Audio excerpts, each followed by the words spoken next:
Hello my YouTube family, સ્વાગત છે તમારું આપણે આ યુટ્યુબ ચેનલ એઆર સ્વાગર્સ પર। તો મિત્રો, ચેનલ પર નવા હોવ તો ચેનલને સબસ્ક્રાઈબ કરી દેજો। તો મિત્રો, આજે આપણે જાણવાના છીએ બિલીના ફાયદા વિશે। બિલાનું ફળ, જેને બીલું કહેવાય, તેના ફાયદાઓ વિશે તમને જણાવવા જઈ રહ્યો છું। મિત્રો, બીલું કાચું હોય ત્યારે લીલું હોય છે અને પાક્યા પછી પીળું પડી જતું હોય છે।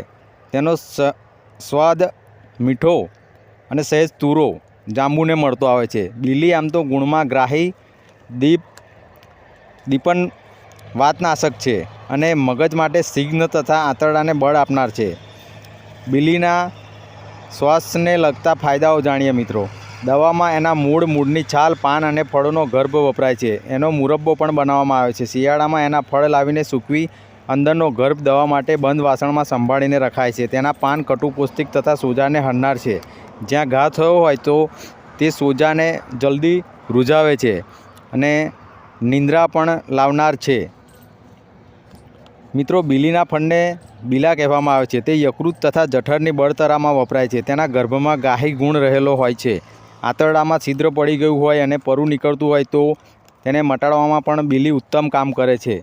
કોલેરાના રોગચાળા સમયે બીલા અને સૂંઠનો ઉકાળો પીવડાવવાથી ઝાડા ઉલટી બંધ થાય છે।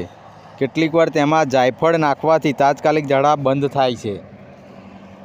બીલી પિત્તનું શમન કરે છે। દાંતમાંથી નીકળતું લોહી બંધ કરે છે। રક્તપિત્તમાં પણ તે ઉપયોગી છે। ગ્રાહી ગુણને કારણે બીલીનો ગર્ભ ઝાડાનું અક્ષીર ઔષધ છે। વારંવાર પાતળા ઝાડા થતા હોય, મટતા ના હોય તો બીલીના ગર્ભને સસ પથ્થર ઉપર ઘસીને એનો ગર્ભ એક ગ્લાસમાં છાશ મેળવી ધીમે ધીમે પી જવી। આ રીતે 4 વખત ઉપયોગ કરવો તો પાતળા ઝાડા બંધ થઈ જશે। તો મિત્રો, આવા અનેક ઉપયોગી ઔષધિઓ છે બીલીના ઝાડ ને છાલ ને એના ફળની પણ।